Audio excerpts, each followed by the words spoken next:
একটু বসে গেলাম পাতিলের ভিতরে, পাতিল না, একটা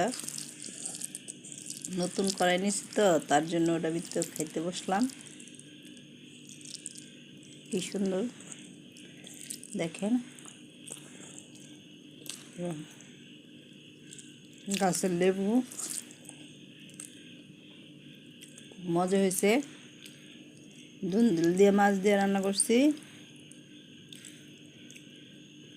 সুস্বাদু। কেউ খাবেন নাকি কমেন্ট করে জানাই দিন, সবাই বাসায় বাসায় পাঠিয়ে দিব।